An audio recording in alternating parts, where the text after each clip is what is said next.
Buenas noches.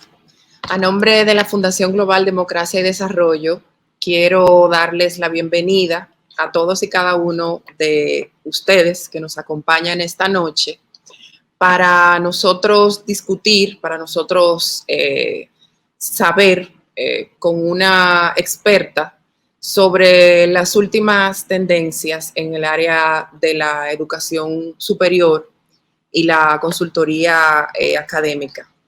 Esta noche presentaremos a la doctora Yamaya Sosa, quien es psicóloga clínica certificada en salud integral durante la adolescencia, especialista en consejería universitaria, con un doctorado en neurociencias cognitivas. Yamaya, a su vez, es fundadora de la firma AJ Cognos College Consulting, consultora independiente con experiencia en los sectores académicos y gubernamental. Yamaya ha sido beneficiaria de alrededor de 10 becas nacionales e internacionales basadas en mérito, incluyendo la prestigiosa beca Fulbright, patrocinada por el Departamento de Estado de los Estados Unidos. Es articulista y autora de más de 10 trabajos publicados en medios nacionales e internacionales. Nosotros, desde el año pasado, estamos viviendo una situación compleja, una situación que ha creado una disrupción muy fuerte en todos los ámbitos, no solo el académico, sino también el económico, el social, el político. A algo más de un año de iniciarse o de registrarse los primeros casos de COVID fuera de China, en nuestra América Latina, y sin una fecha prevista para finalizar las cuarentenas y las restricciones y regresar a una nueva normalidad, muy entre comillas, las universidades alrededor del mundo se enfrentan no solo con las dificultades que implica la continuidad académica durante estas circunstancias extraordinarias, sino también el problema de cómo realizar este proceso de admisión a las universidades en este nuevo tiempo de pandemia.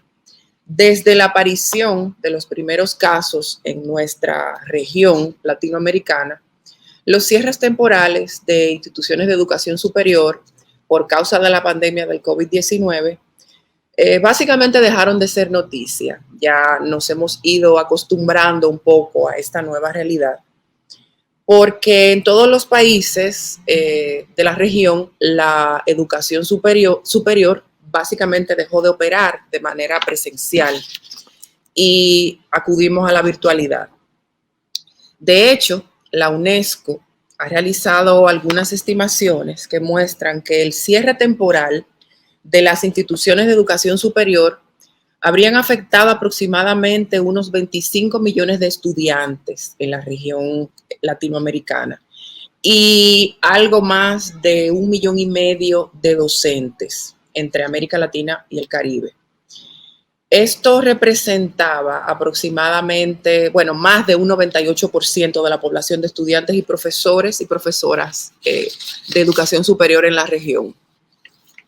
Asimismo, en nuestra región, la pandemia ha tenido serias implicaciones para la educación superior, incluyendo los posibles aumentos en la deserción, menores niveles de aprendizaje, una mayor desigualdad en los resultados y el quiebre de muchas instituciones privadas que básicamente no han podido sobrevivir a esta crisis.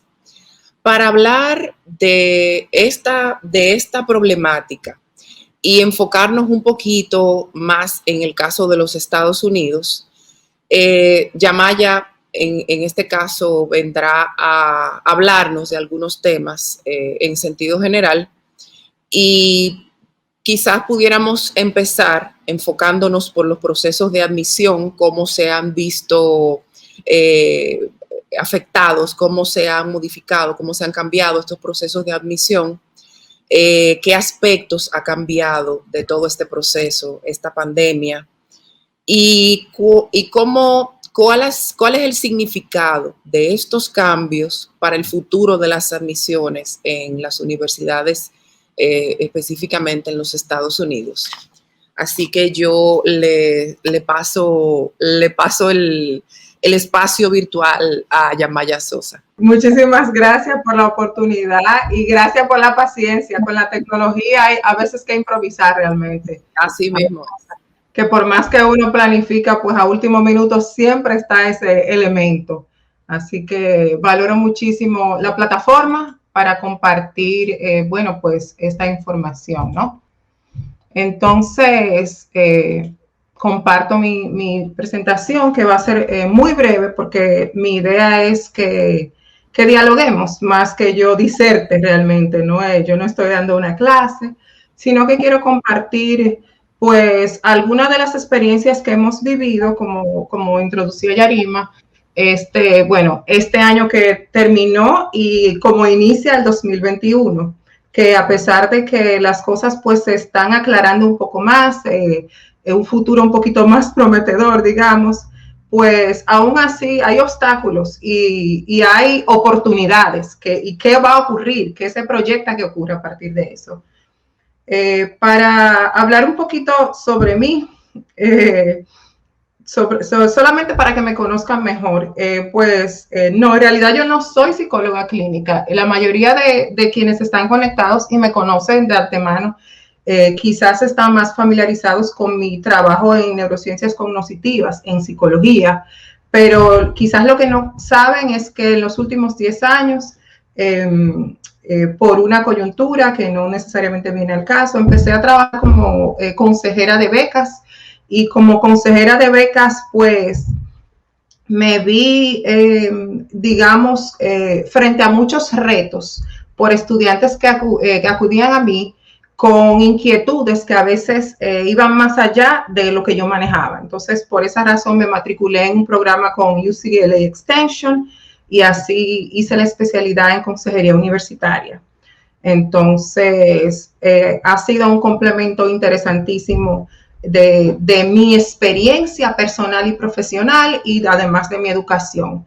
Y yo ahora mismo creo que de la punta del iceberg, ¿no? Ahora yo creo que tengo un hielito pequeñito, pequeñito, pequeñito de la punta del iceberg, porque el tema de las admisiones universitarias en este país es bastante complejo, y eso no es algo necesariamente que se va a aclarar ahora.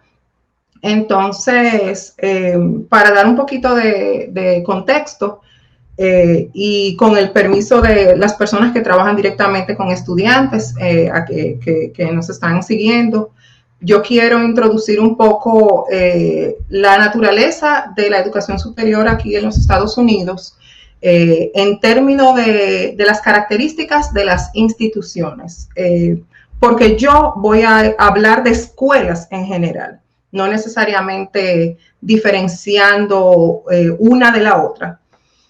Me refiero a la estructura de la organización y la misión, porque las universidades aquí pueden ser instituciones de 4 años, pueden ser instituciones de 2 años, pueden ser instituciones especiales.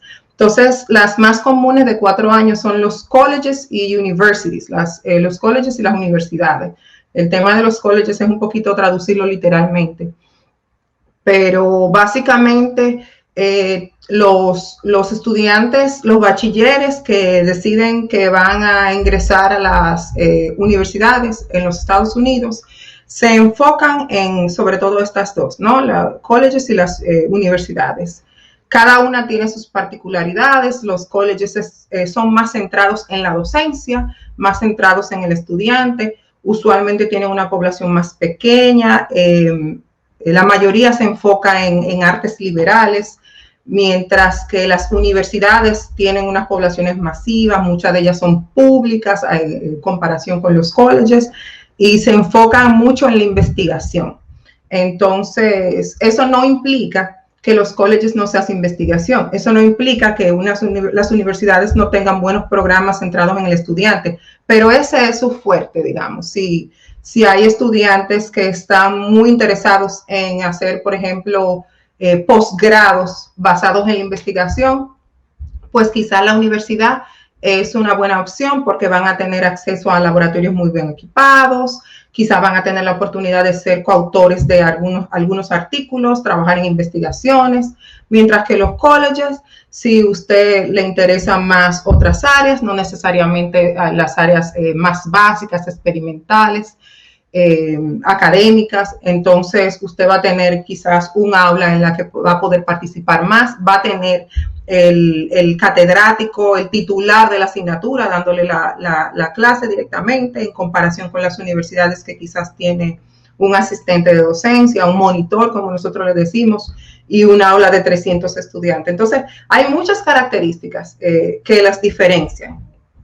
Y estas no son las únicas maneras de dividirla, hay muchas maneras también de ver la naturaleza de las instituciones. Además están las que son, se clasifican como instituciones de 2 años, y aquí las principales son los community colleges. Los community colleges lo podemos traducir de manera general, no oficial, como colegios comunitarios, más o menos. Y son instituciones también sumamente importantes, muchas veces subestimadas, porque cuando uno finaliza en el Community College, no termina muchas veces con el bachelor, que sería la licenciatura, ingeniería, por demás. Es un grado de 2 años, pero lo interesante del Community College, que quizás vale la pena prestarle más atención, es que el estudiante tiene acceso, no necesariamente son tan selectivos como los colleges y las universidades, tiene acceso mucho más fácil para matricularse, tiene un precio de matrícula mucho más bajo, y en muchos casos estas instituciones permiten y tienen convenios con las instituciones de 4 años, de tal manera que los estudiantes se pueden matricular y terminar su programa de 2 años e inmediatamente transferirse a una institución de 4 años. ¿Qué significa eso? Que usted se ha ahorrado aproximadamente el 50% de lo que le va a haber costado un grado en una institución de 4 años, que en general son carísimas, entre muchas otras cosas. Además de eso, los estudiantes que por una u otra razón no necesariamente tuvieron el mejor desempeño en bachillerato, los community colleges son muy flexibles con ellos, permiten entrada en general si cumple con los requisitos, que son bastante flexibles. Y una vez usted demuestra que tiene un desempeño adecuado en el community college, entonces ya la universidad se lo toma en cuenta, porque eso significa que usted sí tiene la capacidad de adaptarse al rigor universitario. Y lo que pasó en bachillerato ya quedó atrás, ya no es necesariamente tan importante. Además de eso, hay otras instituciones que son, digamos, especiales, por ejemplo, los institutos militares, culinarios, de cosmetología, etcétera. O sea, en los Estados Unidos hay aproximadamente 4,000 instituciones de educación superior, clasificadas de muchas formas. Hay instituciones también que fueron fundadas con un objetivo religioso, y ahora mismo han ido evolucionando y no necesariamente están centradas solamente en la religión. Otras instituciones que son, por ejemplo, exclusivamente de mujeres, exclusivamente de hombres. Tienen instituciones que son históricamente de negros, afroamericanos, y así sucesivamente. Muchísimas instituciones que necesariamente para uno fuera de los Estados Unidos no conocen específicamente sus características, pero tienen una historia bellísima, tienen un aporte social importantísimo. Por ejemplo, las instituciones de mujeres, muchísimas ahora mismo de funcionarias, no solamente de esta administración, sino de administraciones pasadas, son egresadas de estas instituciones y han constituido una especie de sororidad sumamente influyente, en la sociedad. Entonces, si usted se está preguntando realmente qué relevancia tiene eso en general, estas características, pues les comento que entre el 2017 y 2018, los estudiantes internacionales en los Estados Unidos contribuyeron alrededor de 39 billones a la economía doméstica. Y su apoyo al trabajo fue de alrededor 416,000 plazas. Entonces, diferentes formas de apoyo, ¿no? Desde generación hasta incursión en algunas áreas. Entonces, visto de este punto de vista, estos intercambios, ¿no? Esta inclusión de los estudiantes internacionales es fácilmente una herramienta de diplomacia pública, ¿no? La diplomacia educativa. Además de eso, los estudiantes internacionales tienen una contribución importantísima que no se cuantifica aquí a nivel cultural, a nivel de innovación, ciencia, tecnología, y a veces, lamentablemente, en detrimento pues, de nuestros países un poco más pequeños. Pero resulta que, como mencionaba Yarima, a raíz de la pandemia y el cierre que se produjo inicialmente a fines del 2019 y todo el principio del 2020, y todo el 2020 realmente, la población de estudiantes internacionales en los Estados Unidos disminuyó en un 43%. Esto es una disminución significativa cuando consideramos que anteriormente, desde quizás el 2016, sí había experimentado una disminución también por las políticas migratorias, pero esta disminución se cuantifica en alrededor de 11%. Entonces, ya puede usted juzgar la diferencia y el impacto que esto ha tenido en la economía, además de todo lo otro que ha ocurrido, por supuesto. Entonces, en términos de el acceso a las universidades, la situación es bien particular porque es un área de estudio aparte, ¿no? El proceso de aplicación. Muchos críticos al proceso pues resaltan cómo se ha vuelto casi una carrera en sí.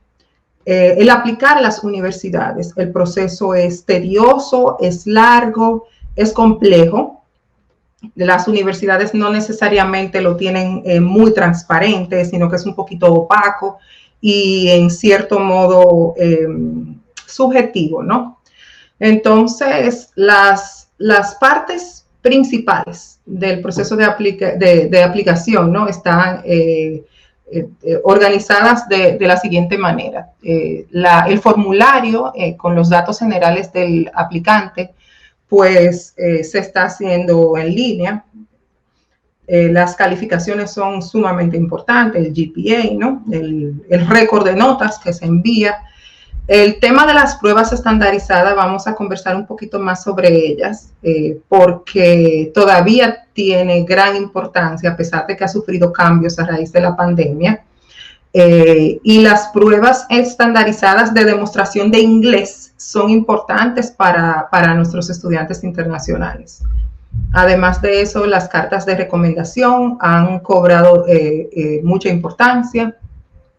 El resumen, que es un poquito curioso cómo nosotros ponemos a los estudiantes de 16, 17 años a hacer algo así como un subcurrículum, ¿no? de todos sus logros a esa edad, pero es uno de los requisitos. En eso debe incluirse las actividades extracurriculares, de servicio, de liderazgo, clubes, artísticas, cualquier cosa que los estudiantes hayan participado fuera de lo que es lo puramente académico. Los ensayos de admisiones son también muy importantes, han cobrado mayor importancia ahora, luego de que las universidades hayan implementado otros cambios también por la pandemia. En el caso de los ensayos, porque es un ensayo principal, muchísimas veces con un tema libre y otras preguntas suplementarias. Entonces, la narrativa del estudiante es sumamente, sumamente crucial. Se evalúa su crecimiento, su nivel de introspección. Existe toda una serie de características y cualidades que se buscan en los ensayos de admisiones. Por ejemplo, hay universidades que piden 10 preguntas suplementarias, cada una 2 o 3 parrafitos, no necesariamente con la duración del ensayo principal, pero aún así su importancia. Entonces, siempre nosotros comentamos con los estudiantes que cuando ellos están preparándolos y ellos ven que dice pregunta suplementaria opcional, que tachen, que eliminen la palabra opcional, porque en realidad no son opcionales. Las universidades quieren que usted la responda y ellos van a juzgarle si no la responde. Entonces, ese tipo de detalles que es importantísimo conocer cuando se está enviando la aplicación. Muchas universidades exigen una entrevista y en el caso de que la entrevista no se pueda hacer en persona, se hace de manera virtual, ¿no?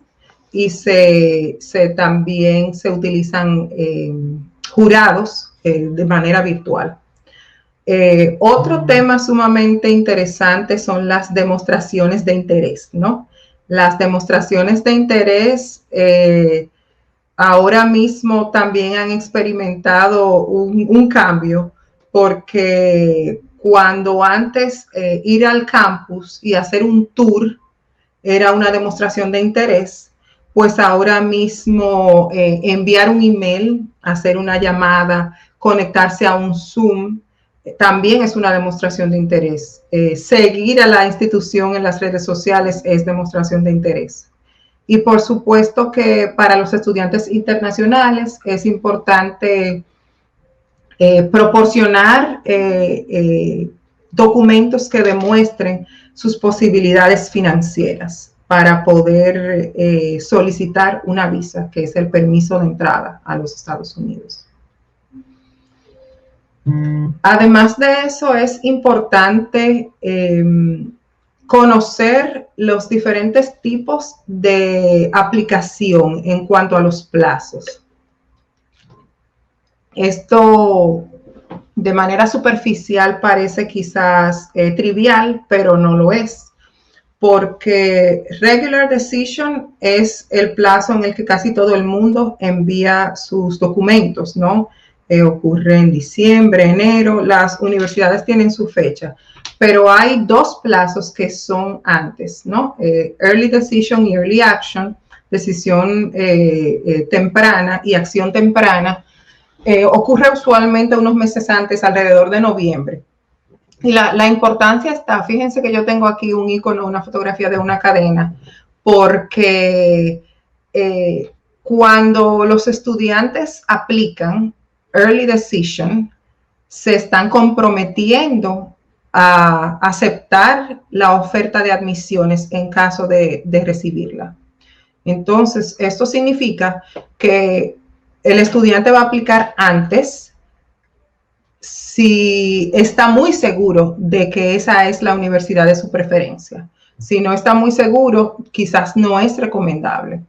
Entonces, el estudiante que está convencido de que esa es la institución de su interés, básicamente aplica, y si la institución considera que el estudiante es un buen fit para su institución, es un buen candidato, le extiende una oferta de aceptación con una oferta de asistencia financiera. Una vez el estudiante recibe eso, debe aceptarla. Entonces, todas las otras aplicaciones que ha enviado en decisión regular o que va a enviar en decisión regular ya se inhabilitan porque el estudiante ha sido aceptado en decisión temprana. A diferencia de Early Action, donde en la mayoría de los casos el estudiante puede aplicar a más de una institución y no necesariamente tiene compromiso de aceptar la oferta, sino que puede evaluar si la oferta le conviene o no. ¿Okay? Esto es importante porque este año, esto fue a raíz de la pandemia, las instituciones más selectivas de los Estados Unidos, específicamente el grupo de las Ivies, llenó sus puestos de la clase de estudiantes de nuevo ingreso alrededor de 40 a 55% con aplicantes en estos dos plazos. 40 a 55%, lo que significa que si el estudiante pues tiene cualidades y está muy seguro de la institución, esta quizás es una buena decisión. En general, desde el punto de vista de consejería, el objetivo es que el estudiante consiga las instituciones o la institución donde mejor encaje. ¿Okay?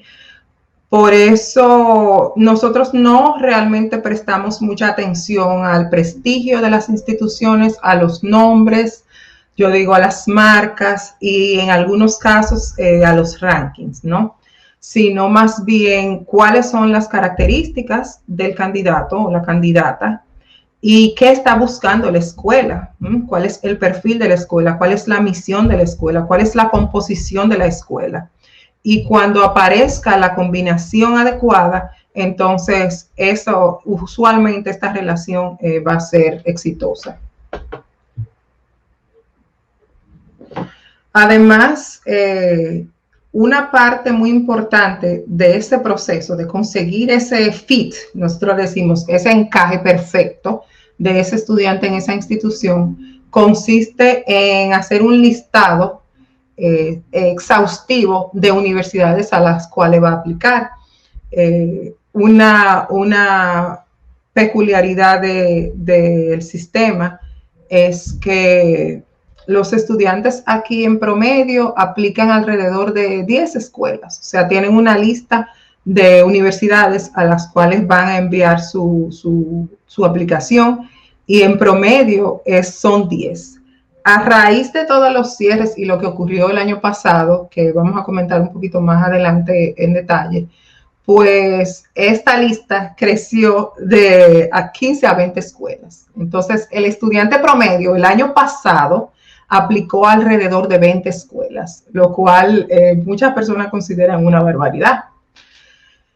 Pero esa es la tendencia ahora mismo. Entonces, desde el punto de vista de consejería, se trabaja con el estudiante para que haga una lista donde algunas universidades clasifican bajo la categoría de probables, otras sobre posibles y otras son algo así como rich schools, son esas escuelas de ensueño. Esa universidad donde usted tiene pocas posibilidades porque son sumamente selectivas y sus credenciales no necesariamente son tan competitivas, pero es una universidad que usted sueña con ella, entonces la podemos agregar una o dos en la lista.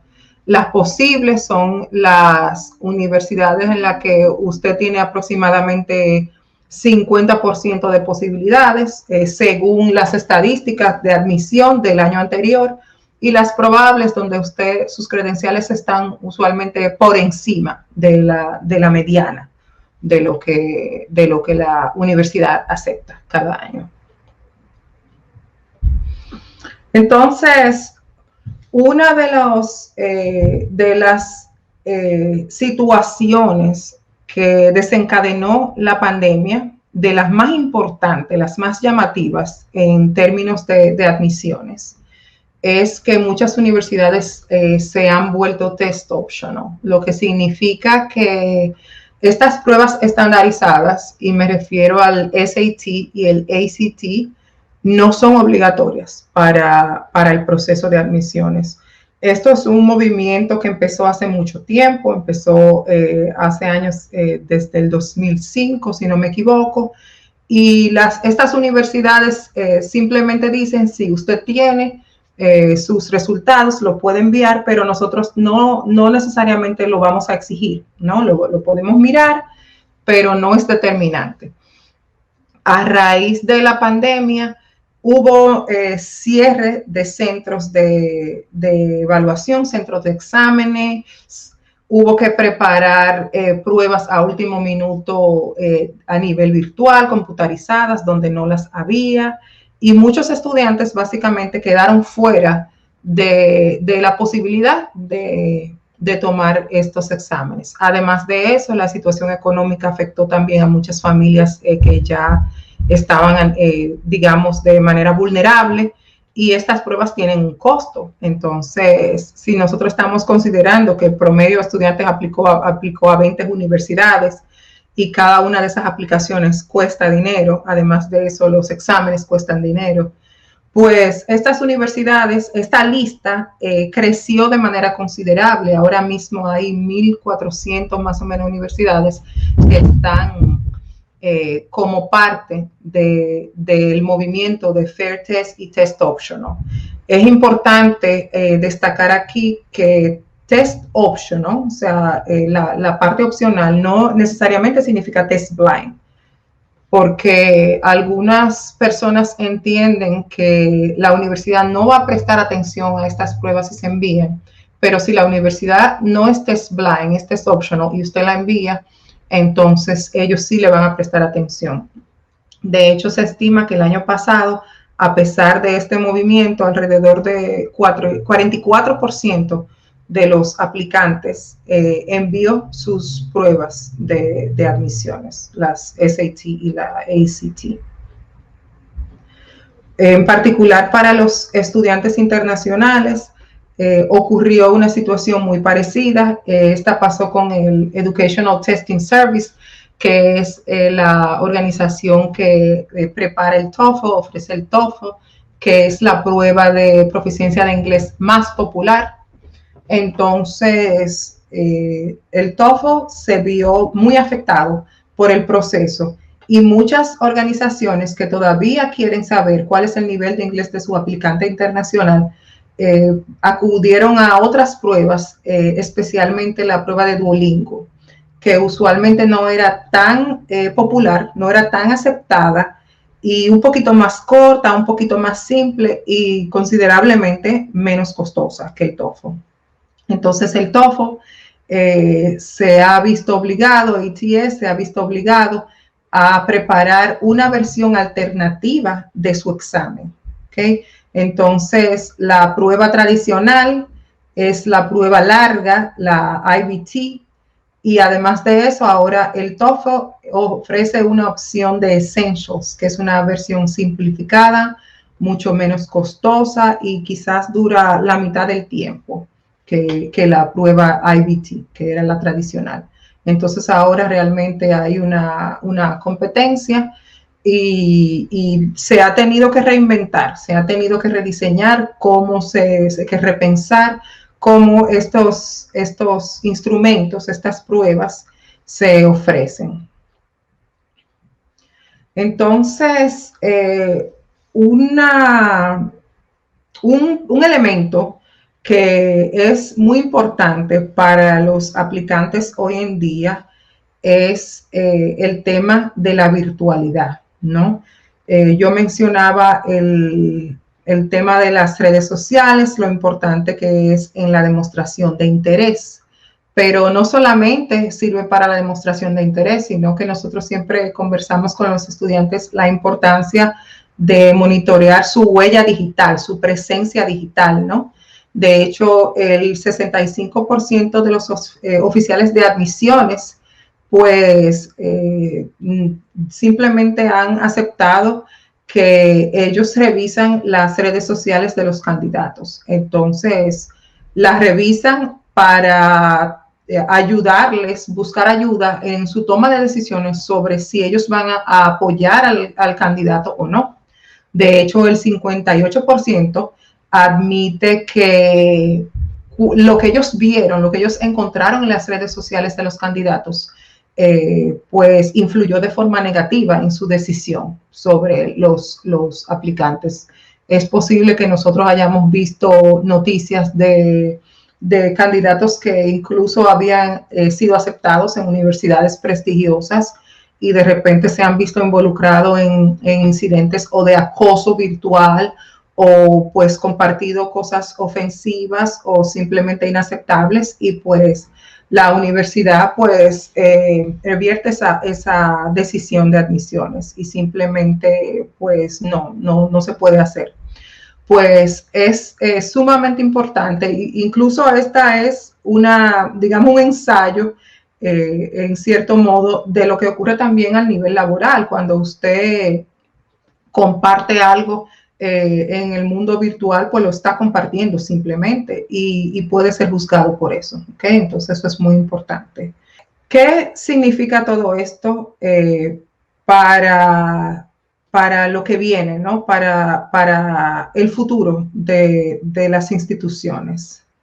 Pues lo interesante del tema de que las universidades se han vuelto pues espacios virtuales. Eso ocurrió de manera casi forzada el año pasado y se ha también traducido al principio de este año. Pues tiene sus pros y sus contras. Muchas familias simplemente no les interesa pagar unas cantidades de dinero exorbitantes por una escuela virtual. Entonces, eso es algo que han descubierto y están buscando más alternativas. Por ejemplo, el Community College es algo que están considerando también. Las familias están evaluando cuál es la oferta de la institución, me refiero si es en términos presencial o virtual. Por ejemplo, se ha determinado que los estudiantes internacionales prefieren la presencia, ¿no? Y no necesariamente la virtualidad, porque esa inmersión pues tiene otra ganancia, no solamente la parte académica. Desde el punto de vista de las instituciones, sus ferias, sus tours que ellos básicamente ofrecían de manera presencial, los oficiales de admisiones recorrían el país y a veces el mundo, también ofertando los programas institucionales, pues tuvieron que quedarse en la oficina, muchas veces en la casa pues, del staff. Y aunque ha tenido sus limitantes, pues ellos han visto grandes beneficios. El mayor beneficio ha sido que ellos han podido recorrer el mundo simplemente con un ordenador, una computadora. Y eso pues, se traduce en reducción de costos, pero además de eso, en un alcance mayor a muchísimo más candidatos que antes, ¿no? Entonces, esto tiene implicaciones también desde el punto de vista de consejería. Ahora mismo las universidades están abriendo sus puertas para tours ya y sobre todo ahora que el clima en la parte, sobre todo el norte del país, está mejorando. Sin embargo, ellas reconocen que no todos los estudiantes pueden movilizarse para hacer un tour de manera presencial. Entonces, se estima que esta oferta virtual permanezca, que sea disponible todavía. Además de eso, la parte de test, de las pruebas de admisiones estandarizadas y esa transición a volverse test optional también ha tenido implicaciones. Y no necesariamente las implicaciones que se esperaban, ¿no? Sino que ha polarizado un poco más el mundo de la educación superior, en el sentido de que cuando universidades sumamente selectivas se volvieron test optional, cuando antes tenían unos estándares muy altos para admisiones, muchos más estudiantes han considerado que van a incluirla en su lista de universidades para aplicar. Recuerden que el número de universidades a la que los estudiantes están aplicando ha aumentado. Entonces, ¿qué ha ocurrido? Que mientras más estudiantes aplican a una universidad, cuando una universidad no puede modificar el número de puestos disponibles que tienen para los estudiantes, entonces las universidades simplemente se vuelven más selectivas. Entonces, si nosotros tenemos el caso, por ejemplo, de UCLA, que es una universidad sumamente selectiva, UCLA el año pasado recibió 160,000 aplicaciones de estudiantes de nuevo ingreso. pero UCLA no tiene ni siquiera la mitad de esos puestos disponibles para darle la bienvenida a los estudiantes. Entonces, esta práctica ha vuelto a las universidades selectivas mucho más selectivas. UCLA admitió el 12% de esos 160,000 aplicantes de estudiantes de nuevo ingreso. O sea, eso no se toma en consideración los estudiantes de transferencia ni nada de eso. Entonces, las universidades fuertes, las universidades populares y selectivas, se han vuelto más selectivas y se han vuelto más fuertes. Entonces, ¿qué ha ocurrido con las universidades más pequeñas? Las universidades más pequeñas se han vuelto más débiles porque cuando los estudiantes se enfocan en aquellas que son más populares, se olvidan de estas otras, que son realmente las que sirven la mayor parte de la población, porque son las menos selectivas. Entonces, ahora mismo la proyección es que muchas de esas universidades van a desaparecer. Y no necesariamente porque por tema de negocio, sino que si ellas no conducen un proceso de reorganización y autoevaluación, básicamente van a sucumbir ante las presiones y los recortes de presupuesto. Estas son las instituciones que básicamente han tenido que despedir muchos de sus docentes, muchos de su staff, que se vieron obligados a invertir muchísimo dinero para volverse híbridos o virtuales. Entonces, no es tan fácil competir con estas otras universidades que tienen un presupuesto mucho más importante que las otras, ¿no?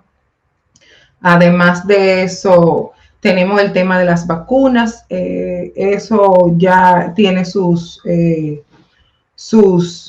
salpicones políticos, por supuesto, porque las instituciones inicialmente han querido exigir la vacuna para los estudiantes, sobre todo ya en el semestre que empieza en otoño. Muchas veces el estado donde se encuentran ha prohibido que esto sea un requisito, ¿no? Para los estudiantes internacionales esto no es nada nuevo, porque al llegar a estos campus siempre se les ha exigido demostración de inmunización de otras enfermedades. Sin embargo, con el tema del COVID, tiene la particularidad de que todavía no todos los países tienen acceso a la vacuna, incluso hay mucha desigualdad en cuanto al acceso. Entonces, las universidades que tienen más posibilidades ofrecen la vacuna a los estudiantes de nuevo ingreso que llegan, y bueno, las que no, pues ese es otro tema. Además de eso, como mencioné, las instituciones y en algunos casos, pues a nivel geográfico, pues han iniciado un proceso de evaluación, de autoingeniería, donde están tratando de eficientizar el proceso. Por ejemplo, el estado de California ha propuesto que se haga una plataforma digital que permita a los estudiantes aplicar a todas las instituciones públicas, que son básicamente los que ellos tienen mayor control, ¿no? Entonces, eficientizar un poquito el proceso. Se proyecta que el uso de Big Data, de estos datos, pues sea más generalizado también, no solamente para temas de mercadeo, sino también para investigar y evaluar los intereses de los estudiantes, su desempeño académico, su historia, sus calificaciones, resultados de las pruebas, y poder hacer proyecciones, hacer predicciones sobre qué tan exitoso puede ser este estudiante en el campus específico, ¿no? Porque muchas veces los oficiales de admisiones pues tienen que tomar decisiones basadas en esto. El nivel de rigor al que el estudiante está acostumbrado se ajusta, se compara con el nivel de rigor que nosotros exigimos aquí. Entonces, eso se espera que el Big Data también sea más generalizable y se utilice. Y pues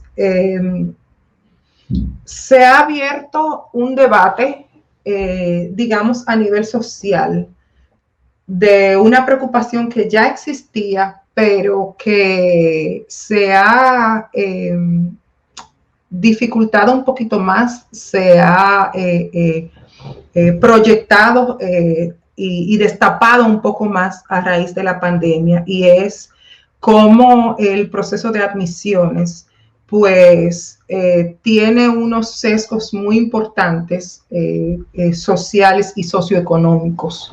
Entonces se proyecta que el debate se continúe sobre cómo se pueden disminuir estas desigualdades. Por ejemplo, ahora mismo con el énfasis de la eliminación en algunos casos de las pruebas de admisión estandarizadas, pues ha salido todos los datos que ya se conocían, pero se le prestaba no necesariamente mucha atención, sobre cómo estas pruebas, aunque por muchos años se han visto como un buen predictor del éxito académico de los estudiantes en las universidades, pues tienen un sesgo importante socioeconómico, ¿no? Los estudiantes que tienen muy buena educación, muy buen nivel anterior, básico, que además de eso tienen mucho tiempo para estudiar, muchísimas veces tienen acceso a libros de preparación, a clases de entrenamiento, pues les va muy bien en estas pruebas, mientras que los estudiantes que no necesariamente tienen esos privilegios no les va tan bien. Y eso aplica para todo, ¿no? Cuando nosotros hablamos del resumen, pues se ha tratado de nivelar un poquito lo que un estudiante puede presentar en su resumen en comparación con el otro, pero siempre tiene un poco de ese sesgo socioeconómico, ¿no?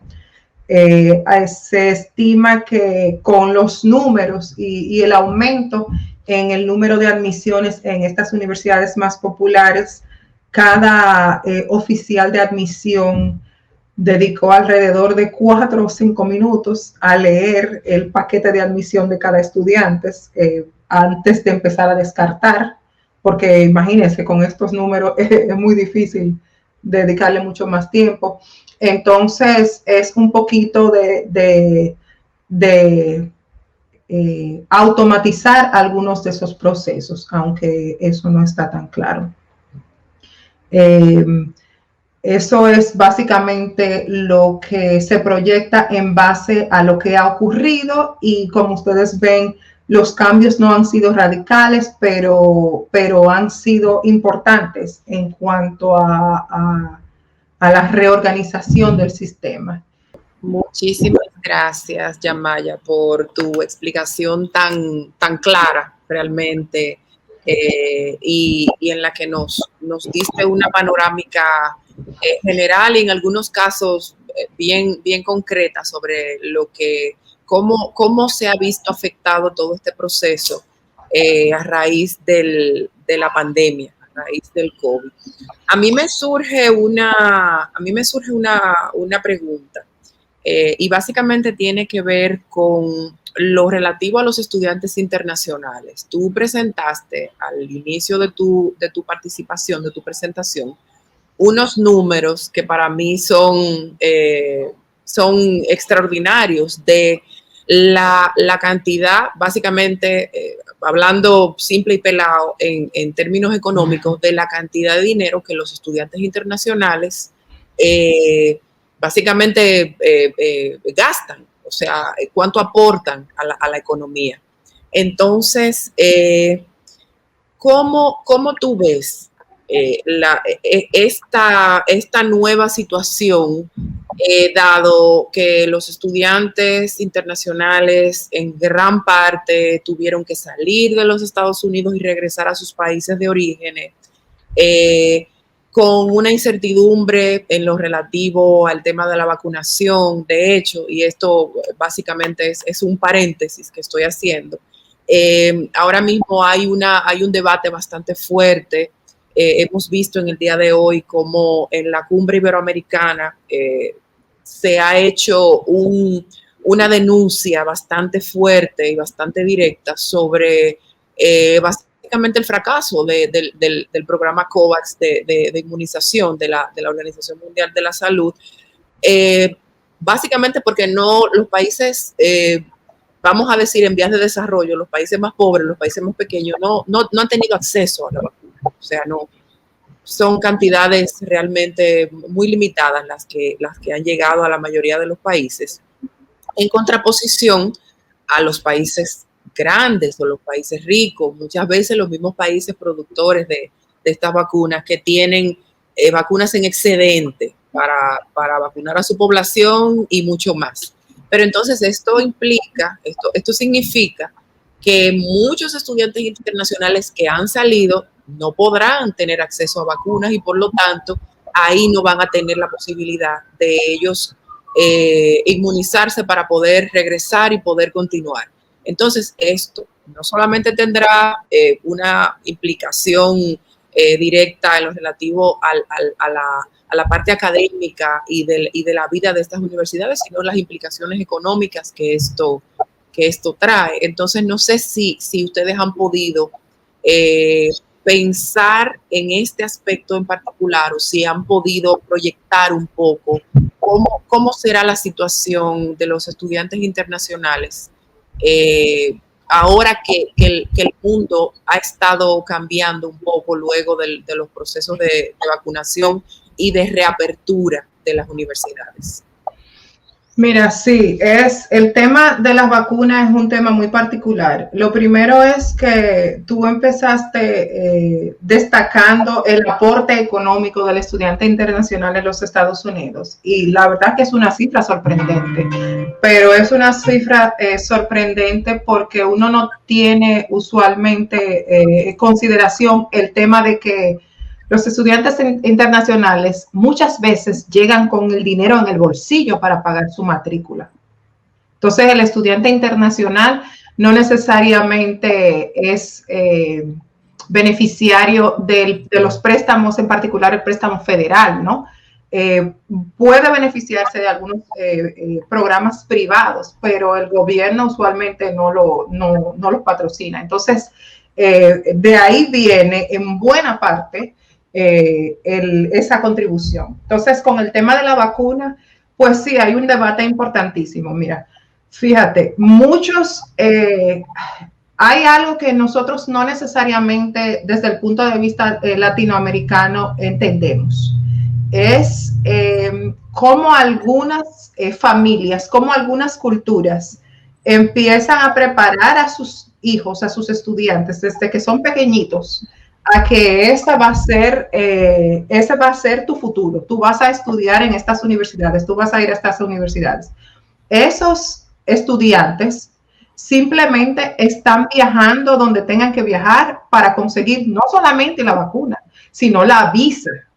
Porque recuerda que a raíz del cierre, pues los consulados también cerraron y muchos de ellos no consiguieron realmente una cita para conseguir la visa de estudiante. El Departamento de Homeland Security e Inmigración de los Estados Unidos simplemente decidió que los estudiantes internacionales que no están asistiendo a clases de manera presencial no pueden ser beneficiarios de una visa aquí. Entonces, para poder mantenerse en buen estatus con su visa de estudiante tenía que ser de manera presencial. Entonces, a raíz de eso, las universidades, en cierto modo, pensaron el tema del sistema híbrido, los estudiantes que ya estaban aquí. De todos modos, a pesar de que en muchos países es muy lamentable que no ha tenido realmente acceso a la vacuna y el tema de la diplomacia de vacuna no ha sido exitoso en ese sentido para todo el mundo, no ha sido, por lo menos no ha sido equitativo, ¿no? Pues muchas universidades aquí en el país tienen excedente, muchos estados tienen un excedente y están ofreciendo la vacuna. Por ejemplo, hay unas universidades en Massachusetts donde dicen en otoño vamos a tener suficiente, que si los estudiantes llegan sin vacunar, van a hacer una cuarentena y luego de su cuarentena, me refiero a los estudiantes de fuera, ¿no? Que no son locales de Massachusetts, pues entonces se van a tener que poner la vacuna, es un requisito. Entonces, insisto que desde el punto de vista político, cuando el Estado no prohíbe que eso sea una exigencia, el listado ha crecido bastante de las universidades que tienen esa exigencia, y no solamente la exigencia, sino que muchas de ellas tienen la posibilidad de ofrecerla a sus poblaciones de estudiantiles. Excelente, excelente. Mira, veo una pregunta. ¿Tú me escuchas? Sí, perfectamente. Muy bien.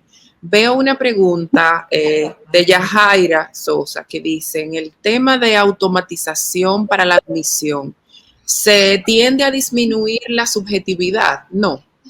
Buena pregunta. Sí, mira, esta es una proyección, no está ocurriendo. Sería lo ideal realmente, a pesar de que hay un tema humano que es importante y siempre va a ser importante. Por ejemplo, algo que yo no necesariamente destaqué cuando estaba hablando de cómo el porcentaje de aplicación ha cambiado a raíz de la transición a la modalidad de test optional, es que aunque los estudiantes de niveles socioeconómicos más bajos, y en muchos casos los considerados first generation, los estudiantes de primera generación en su familia, acudir a la universidad, que son, digamos, el ideal del sistema educativo, quieren que más estudiantes como estos tengan acceso. El porcentaje de estudiantes que ha aplicado disminuyó este año, por las razones que hemos destacado. Sin embargo, el porcentaje de estudiantes que han sido aceptados del poquitísimo que aplicó, pues ha aumentado. No sé si ese punto está claro. Entonces, un sistema automatizado no necesariamente es capaz, como lo conocemos hoy en día, de tomar en cuenta esos factores que en muchos casos se consideran, bueno, que sesgan el proceso, pero con razón, ¿no? Porque el tema de aumentar la diversidad en los campus, no solamente la diversidad étnica, socioeconómica, sino también cognitiva. Entonces, el elemento humano es muy importante. Entonces, nosotros no estamos ni siquiera cerca todavía de alcanzar una meta de automatización. Y yo creo que en cierto modo, bueno, tiene sus pros y sus contras, pero en cierto modo tiene sus beneficios. Excelente, excelente. Otro punto, antes de pasar a otra pregunta que nos hace una persona que se nos ha conectado desde hace un ratito, fue una de las primeras preguntas. Yo quería simplemente también comentarte algo. Se habla mucho de la necesidad de que esto, y sigo con el tema de los estudiantes internacionales, claro. Estudiante internacional en Estados Unidos, entonces son temas como que me llegan muy de cerca. Siempre se ha hablado de la necesidad de que aquel estudiante internacional que sale de su país, se va a Estados Unidos o Europa o cualquier otro país básicamente a prepararse, regrese, porque se habla de la famosa fuga de cerebros. Sin embargo, yo entiendo que hay quiera darse una pequeña discusión. Básicamente es que quizás esos cerebros que en principio se fugan porque se van, se les ofrece algún buen trabajo, ya que en la mayoría de los casos es un poco difícil que se le pueda equiparar un salario en base a esa preparación especializada que ha tenido cuando ha podido viajar, en este caso a Estados Unidos. Entonces, lo más lógico es que si te dan un buen paquete, si te ofrecen esto, pues simplemente tú decidas quedarte. Entonces, se critica mucho el tema de la fuga de cerebros. Sin embargo, se habla poco de que quizás esta fuga de cerebro como tal no es tal fuga. ¿Por qué? Porque estos estudiantes siempre van a mantener un contacto directo con su familia, con su medio, con su barrio, con su zona, con sus compañeros de clases anteriores en el país. Entonces se crea una red que lo que permite es ampliar más, o sea, se crea una red ampliada. No sé qué opinas tú sobre este punto en particular, y sobre todo ahora que se ve que muchos quizás regresan, pero no están muy seguros de si pueden regresar, porque también otra parte es que muchos de estos estudiantes, quizás las familias se han visto un poco afectadas desde el punto de vista económico porque han bajado sus ingresos, etcétera. Entonces ahí en ese puntito quizás tú pudieras tocar eso también. Sí, no, yo estoy completamente de acuerdo contigo. Yo soy de las que defiende más el concepto de que no es original mío realmente, de que más que una fuga, ya nosotros podemos empezar a hablar de circulación de cerebros, porque nosotros vivimos en un mundo tan interconectado. Bueno, la pandemia nos lo ha demostrado, si teníamos alguna duda, que lo que pasa en un sitio afecta a todo el mundo, ¿no? Entonces, es tan fácil la colaboración hoy en día, es tan fácil esa circulación, pues que no necesariamente el cerebro sea fugado. Sin embargo, yo creo que es importante, pues, sí destacar que las economías quizás más vulnerables, pues, llevan la de perder, ¿no? En este proceso. Por ejemplo, esas estadísticas que yo cité sobre los beneficios del estudiante internacional en los Estados Unidos son de NAFSA. NAFSA es la Asociación de Estudiantes y de Intercambio, ¿no? Académico en los Estados Unidos, que es la organización sin fines de lucro que más quizá lobby le hace al tema de los estudiantes internacionales y su importancia. Y una de las cosas que ellos están proponiendo, digamos, a nivel legislativo, es que se elimine todo tipo de requerimiento de regreso al país para los estudiantes, especialmente los F1, los estudiantes que vienen a los Estados Unidos a realizar algún tipo de grado. Entonces, ellos lo que dicen es, si nosotros los estamos entrenando, entonces, ¿por qué los echamos luego? Si nosotros, sí, en los Estados Unidos podemos sacarle beneficio a esa inversión. Entonces, a pesar de que eso en teoría suena muy bueno, pues yo creo que sí va un poquito en detrimento, pues, de las economías un poquito más vulnerables, porque a pesar de que yo sí creo que existe tal circulación de cerebro, pues esto es posible cuando es un porcentaje, pero si todo el mundo se va, pues entonces que estamos realmente en un círculo vicioso, por un lado.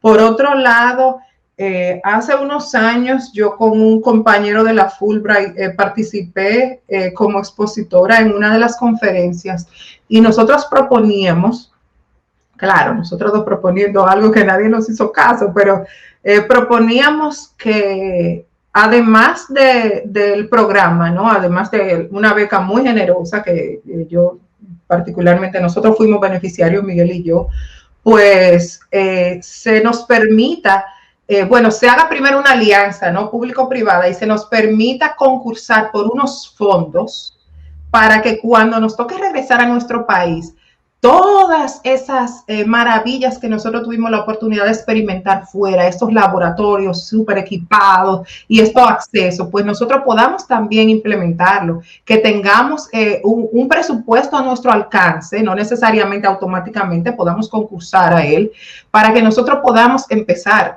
a hacer eso y no tengamos necesariamente la necesidad de emigrar. Por eso que digo, porque a pesar de que yo sí creo que la circulación de cerebros es todos los días una realidad más importante y sostenible, pues no puede todo el mundo irse. Sin embargo, el tema de que los estudiantes salen y se exponen a una realidad sumamente privilegiada y a veces regresan y no necesariamente encuentran las oportunidades que tuvieron fuera y es muy difícil empezar de cero, pues naturalmente que los desmotiva. Entonces, yo pienso que no son mutuamente excluyentes, ¿no? Sino que sí estoy de acuerdo, sin embargo, hay cosas de la política que podríamos cambiar, de esas políticas, ¿no? Sí. Perfecto, gracias. Paola Cañas Aviñón, estoy leyendo, dice, buenas noches. ¿Cuáles motivos pueden ser cruciales respecto del perfil del estudiante en su solicitud de visado F1, luego de un I-20 ya aprobado? Gracias, Paola, por conectarte y por la pregunta. Lo primero que yo voy a hacer la aclaración que yo no soy especialista en inmigración, ¿no? Entonces, esa pregunta es perfecta para un especialista en inmigración. Sin embargo, mi experiencia es que cuando ya se tiene el I-20 y se va al consulado, ese sello de ese pasaporte, que es la visa, esa discreción de ese oficial consular. Entonces, ellos lo que quieren es básicamente evaluar una serie de elementos. El primer elemento del programa es legítimo, entonces con el I-20 ya eso se demuestra. Tienes posibilidad de pagar tus estudios, ¿no? O sea, ya sea con fondos personales o familiares o algún tipo de patrocinio, beca o lo que sea. Y otro muy importante, que es quizás el que el consulado le presta más atención, es si vas a regresar. Ellos evalúan qué raíces tú tienes con tu país, ¿no? Entonces, si ellos ven que tú tienes los fondos suficientes, el programa es legítimo, pero no necesariamente ven que que estás tan arraigado y que hay una probabilidad alta de que emigres, entonces ellos no necesariamente son tan inclinados a conceder la beca. Esa es mi experiencia. Sobre el tema de las I-20 y las F1. Sin embargo, otra vez destaco que yo no soy especialista en inmigración. Esto quizás es un tema donde un abogado quizás en temas migratorios te puede aclarar más en ese sentido y asesorar en base a tu caso particular, ¿no? Bueno, pues siguiendo con otra pregunta, Pedro Luciano Santos dice, buenas noches. Usted como consejera, ¿qué le aconseja estudiar a un bachiller que no es bueno en matemática? Bueno, hay muchísimas áreas de estudio. Yo lo que recomiendo básicamente a los bachilleres que están indecisos sobre qué área estudiar es evalúa cuáles son los intereses, cuáles son las facilidades que tiene, porque eso es muy importante, ese tema de insight, de darse cuenta que la matemática no es lo suyo. Eso es muy importante, darse cuenta de eso. Entonces, ¿qué es lo que le interesa? ¿Qué es lo que sí disfruta? Y bueno, evaluar eso con relación al mercado, ¿no? Porque la educación superior es una inversión. Nosotros estamos hablando de una inversión extraordinaria. Aquí estas universidades cobran muchísimo dinero, pero siempre va a ser una inversión en términos de monetario, en términos de energía, de tiempo. Entonces, es importante que esas dos cosas vayan juntas, lo que usted disfruta, lo que a usted le interesa, y además de eso algo pues que pueda ser mi profesión y que realmente me ayude a sobrevivir en ese sentido, ¿no?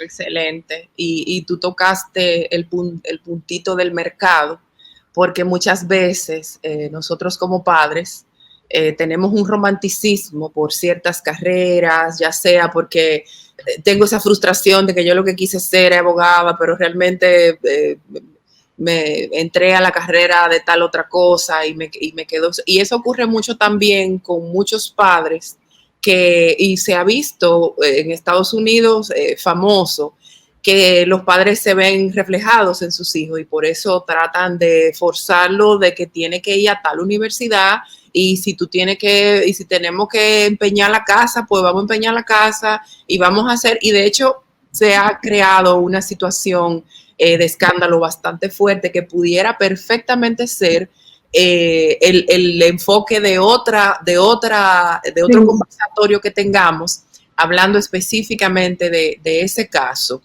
Y tú perfectamente ya desde ahora te lo digo para un futuro fijar la fecha y poder hacerlo.